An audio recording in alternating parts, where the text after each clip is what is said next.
Assalamualaikum warahmatullahi wabarakatuh. Perkenalkan, nama saya Mutiara Rizky dengan NIM 1831500-689. Saya mengambil mata kuliah Metode Penelitian dengan dosen Dr. Muhammad Mabrur Taufik, SAG SEMM dari Fakultas Ekonomi dan Bisnis, jurusan Manajemen Universitas Budi Luhur. Saya akan menjelaskan materi pada pertemuan ke-12 mengenai bagaimana cara menyusun proposal penelitian. Cara membuat proposal. Pengetahuan cara membuat proposal yang benar sangat penting diketahui oleh mahasiswa. Selain bisa mempercepat dalam penyusunan skripsi, juga memiliki peluang mendapatkan dana penelitian dari dana, baik swasta atau pemerintah. Tapi, untuk membuat proposal yang baik dan mendapatkan persetujuan bukanlah hal yang sangat mudah. Selain membutuhkan pengalaman, juga perlu Anda ketahui tips dan triknya. Kegunaan proposal. Proposal merupakan sebuah usulan program kerja tertulis yang Anda tujukan ke lembaga atau institusi yang berkepentingan. Program kerja yang Anda buat dapat Anda kerjakan jika sudah mendapatkan persetujuan dari instansi tersebut. Apabila proposal Anda disetujui, Anda wajib melakukan pekerjaan sesuai dengan isi proposal yang telah Anda buat. Mudahnya, proposal adalah sebuah janji yang sudah seharusnya Anda lakukan, minimal sesuai apa yang Anda tuliskan di dalam proposal tersebut. Makanya, ketika membuat proposal, supaya dipertimbangkan masak-masak terlebih dahulu. Jangan sampai apa yang Anda tuliskan di dalam sangat menyulitkan Anda dalam mengerjakannya. Ada berapa sih cara pengajuan proposal? Cara mengajukan proposal dapat dibagi menjadi dua, yaitu mengajukan atas inisiatif sendiri dan tawaran dari institusi pemberian pekerja. Jika proposal yang Anda ajukan bersifat mandiri, Anda diberikan kebebasan dalam format penulisan, tapi sebaiknya tetap mengacu pada format penulisan proposal secara umum. Akan tetapi, jika proposal yang Anda ajukan karena tawaran dari institusi, maka wajib hukumnya untuk mengikuti semua tata cara, prosedur, dan format penulisan proposal yang biasanya sudah disediakan oleh institusi tersebut. Jelian dan ketelitian dalam memahami isi buku panduan pembuatan proposal dari institusi inilah yang Anda butuhkan agar dapat membuat proposal yang benar. Kegiatan mahasiswa apa aja sih yang biasanya berkaitan dengan proposal? Beberapa kegiatan mahasiswa yang biasanya berkaitan dengan pembuatan proposal adalah 1. Magang kerja. Ketika Anda mengajukan permohonan kerja praktik di industri atau magang, pihak perusahaan akan menanyakan proposal terlebih dahulu. Dengan proposal yang sudah Anda buat, mereka menjadi tahu maksud dan tujuan Anda magang di perusahaan mereka. Apabila pihak perusahaan menerima tawaran yang Anda ajukan di proposal, maka perusahaan akan menerima permintaan magang Anda. Jika tidak menerimanya, maka tentu Anda akan ditolak untuk magang di sana. 2. Skripsi. Demikian halnya dengan pengajuan skripsi. Apabila proposal yang Anda buat dapat memenuhi kriteria kaidah ilmu pengetahuan menurut pengamatan dosen pembimbing, maka Anda diberikan kesempatan untuk melanjutkannya mengerjakan skripsi yang Anda ajukan. Apabila masih belum sesuai dengan kaidah ilmu pengetahuan, maka Anda harus bolak-balik menemui dosen pembimbing Anda untuk melakukan konsultasi dinyatakan oke oleh dosen pembimbing Anda. Penelitian. Mahasiswa agar mampu menyelesaikan permasalahan secara tuntas di masyarakat, penting bagi mahasiswa untuk memiliki pola pikir sistematis. Pola pikir yang tidak dapat dibentuk secara instan ini perlu adanya stimulan agar dapat berlangsung dengan baik dan lancar. Menanggapi hal tersebut, kini pemerintah telah mengalokasikan dana yang dapat dipergunakan untuk kegiatan mahasiswa. Alokasi dana yang semakin meningkat setiap tahunnya itu tentu harus melalui pengusulan proposal. Jika mau memanfaatkannya, cukup banyak program kegiatan mahasiswa yang ditawarkan oleh pemerintah. Salah satunya yang banyak diminati oleh mahasiswa seluruh tanah air adalah program kreativitas mahasiswa atau bisa disebut dengan PKM. Melalui proposal PKM inilah pemerintah membuka peluang bagi mahasiswa baik PTN maupun PTS untuk berlomba-lomba melakukan inovasi. Semua mahasiswa dari berbagai jurusan dapat memanfaatkan PKM untuk mengembang ide kreatif dengan menentukan pilihan jenis PKM yang tersedia. Kini tersedia 5 skim bidang PKM yang mensyaratkan kegiatan di lapangan dan 2 bidang PKM dalam bentuk artikel ilmiah. Salah satu hal yang menarik dari PKM adalah kesempatan mahasiswa untuk maju ke PIMNAS, Pekan Ilmiah Nasional. PIMNAS merupakan puncak kegiatan mahasiswa berskala nasional yang secara rutin dilakukan setiap tahun sejak 1975. Pemenang PIMNAS akan diberikan piala bergilir dari presiden. Namun, untuk mendapatkan pendanaan dari salah satu program PKM bukanlah hal yang mudah, apalagi menjadi anggota PIMNAS. Kuncinya adalah proposal yang Anda ajukan, karena seleksi awalnya adalah proposal yang memenuhi kriteria. Lain dari pemerintah, kadang perguruan tinggi terutama yang sudah maju juga mengalokasikan dana untuk kegiatan mahasiswa. Apabila Anda tidak lolos dalam pengajuan proposal PKM, dapat Anda rombak proposal Anda ke perguruan tinggi Anda. Apabila proposal Anda cukup menarik dan memiliki kemanfaatan bagi masyarakat umum yang mendesak, pasti akan disetujui. 4. Sponsor kegiatan. Banyak sekali event kampus yang diserahkan mahasiswa dalam pelaksanaannya, seperti penyambutan mahasiswa baru, workshop, seminar, pameran, dan lain sebagainya. Selain menggunakan dana kampus, Anda dapat mencari dana tambahan dari sponsor dalam melakukan kegiatan ini. Bisa-bisa Anda mendapatkan keuntungan yang cukup lumayan. Cara mendapatkan dana sponsor tentu diawali dengan membuat proposal. Setelah itu, proposal Anda tawarkan ke beberapa perusahaan atau institusi yang bersedia menjadi donatur. Umumnya, mereka bersedia menjadi donatur kalau berdampak positif bagi perusahaannya. Setelah mendapatkan donatur, jangan lupa untuk melakukan kewajiban yang disyaratkan oleh donatur, seperti pemasangan logo perusahaan di event tersebut atau media promosi yang lain sesuai dengan kesepakatan. Begitu selesai kegiatan, segeralah memberikan laporan kegiatan pada semua donatur agar mendapatkan respon baik. Siapa tahu Anda membutuhkan mereka lagi di event yang akan datang. Bagaimana sih tahapan awal membuat proposal?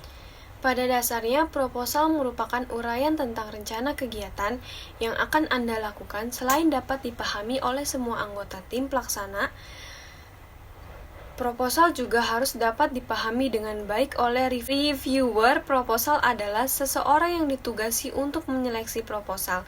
Reviewer inilah yang menentukan lolos tidaknya proposal Anda. Agar proposal Anda berhasil lolos seleksi, maka sangat penting bagi Anda untuk mengetahui kemauan dari seorang reviewer. Pada umumnya, seorang reviewer akan menilai proposal berdasarkan beberapa pertanyaan berikut ini. Mengapa Anda tertarik untuk meneliti hal tersebut? Seberapa pentingkah penelitian yang akan Anda lakukan? Bagaimana hasil penelitian orang lain yang berkaitan dengan rencana penelitian Anda? Kebaruan apa yang Anda munculkan di penelitian Anda? Bagaimana cara Anda melakukan penelitian? Luaran apa yang dihasilkan dari penelitian? Seberapa penting hasil penelitian bagi masyarakat umum? Agar dapat menjelaskan semua pertanyaan dari reviewer, maka kepekaan terhadap isu nasional mutlak Anda butuhkan. Berawal dari isu nasional, itulah Anda dapat menemukan ide membuat proposal. Dari isu nasional yang bersifat global, dapat Anda breakdown untuk menyelesaikan permasalahan yang lebih konkret. Apa aja sih modal-modal dalam membuat proposal? Tulis proposal tidak dapat disamakan dengan cara membuat tulisan fiksi. Proposal membutuhkan data-data dan permasalahan real di masyarakat. Jadi, sebelum memulai menulis proposal, Anda wajib memiliki sumber informasi terkini dan terpercaya. Beberapa informasi penting tersebut adalah: 1. Isu global. Proposal Anda dianggap berbobot jika dapat menyelesaikan permasalahan banyak orang. Agar dapat fokus di bidang tertentu, Anda perlu Anda perlu membreakdown isu global menjadi lebih detail. Untuk dapat mengetahui isu global yang terkini, Anda dapat memanfaatkan media internet. 2. Referensi. Berdasarkan isu global itulah, Anda dapat mencari sumber rujukan terpercaya. Sumber rujukan tersebut nantinya dapat Anda masuk dalam sitasi dan daftar pustaka. Sumber referensi yang tertinggi kredit poinnya adalah jurnal ilmiah, baik jurnal nasional maupun internasional. Sedangkan tingkat level jurnal juga bermacam-macam, seperti terindeks Scopus, Google Scholar, Portal Garuda, Portal Sinta, dan lain sebagainya. Setelah itu disusul proceeding, hasil seminar, buku, dan website. Selain itu biasanya sumber referensi yang dianggap baik adalah yang terbaru, maksimal 10 tahun. Sumber referensi ini bersifat wajib, tidak dianggap karya ilmiah kalau tidak ada sumber referensinya. 3. Kebutuhan masyarakat. Program kegiatan yang memiliki bobot tertinggi adalah yang dapat menyelesaikan permasalahan orang banyak. Jangan sekali-kali Anda mengajukan proposal yang kurang dibutuhkan oleh masyarakat. Pasti tidak akan diterima. Berbeda kalau kondisinya seperti ini.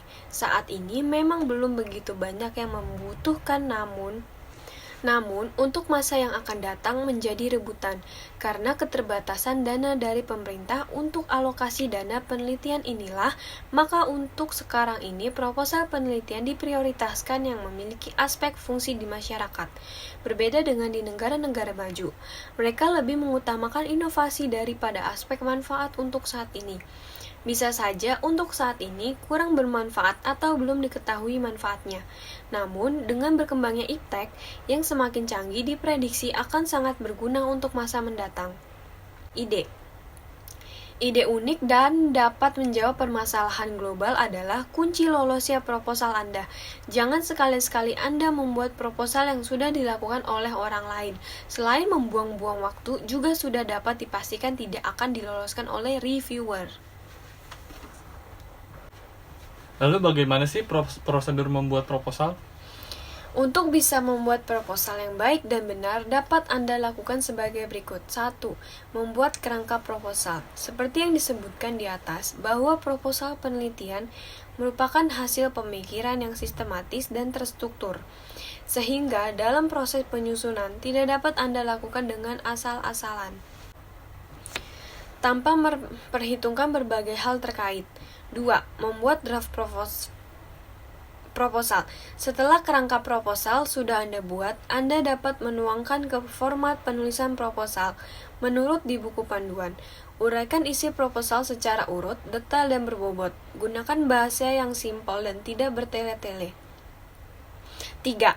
Finansial proposal. Begitu draft proposal sudah jadi, finalisasi proposal. Begitu draft proposal sudah jadi, sebenarnya Anda sudah penulisan yang ada di buku panduan. Namun, alangkah baiknya sebelum Anda kirimkan terlebih dahulu, Anda lakukan pengecekan ulang dengan membaca dari awal hingga akhir. Bila perlu, mintalah orang lain untuk membaca dan menemukan kejanggalan jika ada. Setiap Anda membaca ulang proposal, biasanya menemukan kejanggalan, sehingga semakin banyak melakukan pengulangan membaca, sebenarnya akan memperbaiki kualitas proposal Anda. Jadi, sering-seringlah membaca ulang untuk dapat mengkoreksi proposal Anda. Lalu, bagaimana sistematika penulisan proposal? Biasanya, setiap pemberian dana memiliki format penulisan proposal yang tidak dapat disamakan antara pemberi dana satu dengan yang lain. Namun, secara umum, format atau susunan penulisan proposal penelitian yang banyak dilakukan adalah sebagai berikut: halaman judul, halaman persetujuan, daftar isi proposal, daftar pustaka, lampiran. Isi proposal merupakan inti dari proposal yang akan Anda lakukan. Pada bagian ini terdiri dari beberapa bab yang tersusun secara urut menurut alur kerjanya. Lalu bagaimana seleksi proposal? Untuk mendapatkan pendanaan program PKM, Anda harus mengikuti tahapan seleksi yang sudah terjadwal. Biasanya, urutan tahapan dalam pengusulan program PKM adalah 1. Tahap pengajuan proposal. Panitia akan menerima semua bentuk proposal dan mengelompokkan berdasarkan skim bidang penelitian. Proposal penelitian yang masuk skim tertentu saja yang dapat masuk ke tahap selanjutnya. Desk evaluation. Proposal-proposal yang sudah masuk.